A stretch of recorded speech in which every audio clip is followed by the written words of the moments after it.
Vllaznia U21 është rikthyer sërish tek fitoria në kampionat duke mposhtur me rezultatin 3-2 Byllisin në sfidën e luajtur në fushën sportive Reshit Rusi. Protagonisti kryesor i këtij suksesi ka qenë Antonio Delaj, teksa i shënoi golin e parë, fillimisht në minutën e 35 të ndeshjes.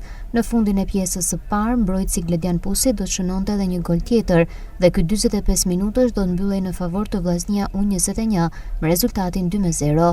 Në startin e pjesës së dytë Delaj do të shënonte golin e tretë për ekipin e tij dhe të dytin personal. Në këtë mënyrë me shifra 3-0 në favor të vllaznia U21 u duk se ndeshja do të mbyllej në këtë mënyrë, por nuk do të ndodhte kështu.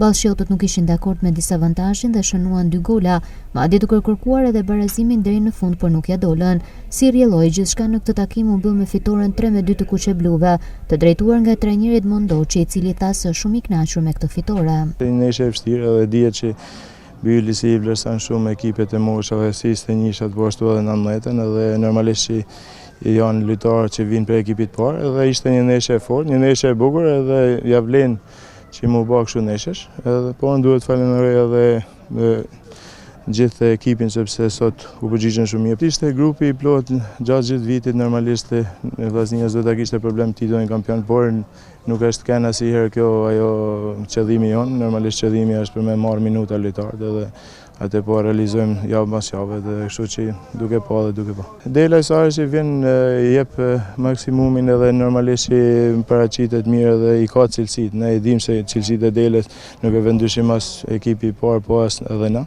Por normalisht duhet me insistu edhe me nejt me prit atë momentin e vetë pavarësisht se ka herë të ekipi parë duket sikur nuk jetë u marrë minuta, por është shumë e vështirë sepse është edhe ka edhe më shumë lojtarë, ka edhe kualitete më shumë edhe normalisht që janë zgjedhjet e trajnerit. Por këto që kanë cilësi edhe janë i diçka që duhet me pas, duhet me ne gjithmonë gati edhe duhet me përgatitur për ekipin e parë. Me këtë sukses vllaznia U21 është gjitur në kotën e 28 pikëve duke mbajtur tashmë vendin e tretë në renditje, ndërsa përpara saj janë Vora me 29 pikë dhe Apolonia me 28.